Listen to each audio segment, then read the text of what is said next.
नमस्कार, मी सुरेखा. तारा न्यूज मध्ये आपलं स्वागत. पाहूयात आज दिवसभरातील महत्त्वाच्या घडामोडी. माजी गृह राज्यमंत्री सतेज पाटील यांचे पुतणे पृथ्वीराज पाटील यांच्यावर तरुणीने बलात्काराचा गुन्हा दाखल केलाय. पैसे उकळण्यासाठी त्या तरुणीचा डाव आहे का हे तपासणं गरजेचं आहे. या प्रकरणात सतेज पाटील यांचा राजीनामा मागायचा काय संबंध, असं प्रत्युत्तर महाविकास आघाडीच्या महिलांनी महायुतीच्या महिला पदाधिकाऱ्यांना दिले.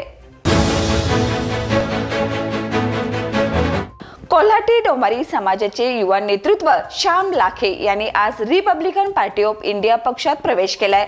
मुंबईतील बांद्रा येथील पक्ष कार्यालयात केंद्रीय सामाजिक न्याय राज्यमंत्री आणि रिपब्लिकन पक्षाचे राष्ट्रीय अध्यक्ष नामदार रामदासजी आठवले यांच्या उपस्थितीत हा प्रवेश सोहळा पार पडला.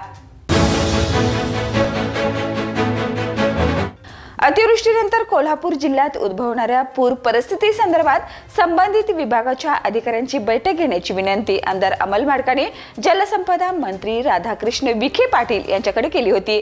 त्या अनुषंगाने मंत्री महोदयाच्या दालनात बैठक घेण्यात आली.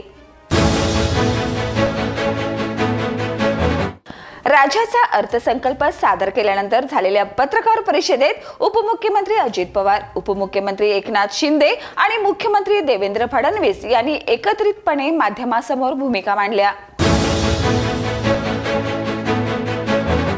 पंतप्रधान नरेंद्र मोदी यांनी सुरू केलेल्या टीबी मुक्त भारत अभियानात सकारात्मक सहभाग घेत कोल्हापूरच्या यज्ञ फाउंडेशनच्या वतीनं 75 क्षयरुग्ण मुलांना दत्तक घेतलं. यावेळी मुलांना पोषण आहार वाटप करण्यात आला.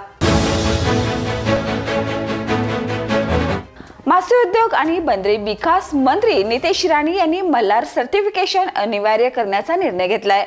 हिंदू समाजातील खाटीकांना हे प्रमाणपत्र मिळणार असून मल्हार सर्टिफिकेशन नसलेल्या दुकानामधून मटण किंवा मांस खरेदी करू नये असं आवाहन त्यांनी केलंय.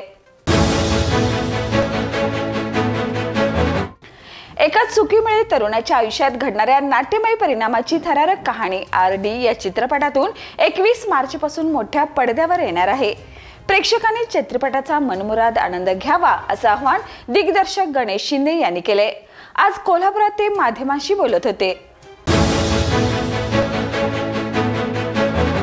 तर या होत्या आज दिवसभरातील महत्त्वाच्या घडामोडी. उद्या पुन्हा भेटूया नवीन बातमीपत्रासह. तोपर्यंत पाहत राहा तारा न्यूज. बाळ, फ्रीज मधून श्रीखंड काढ ना. आम्ही पूर्वी घरीच बनवायचो श्रीखंड, त्याची चवच वेगळी होती. आता काय सगळं रेडीमेड. आजी, हे श्रीखंड खाऊन बघ. आज तुझ्या आईनं घरीच बनवलं की काय? हे आहे गोकुळचं श्रीखंड. अगदी जिभेवर रेंगाळणार. जिभेवरच नाही तर मनावरही रेंगाळणार. गोकुळ श्रीखंड, मनावर रेंगाळणार.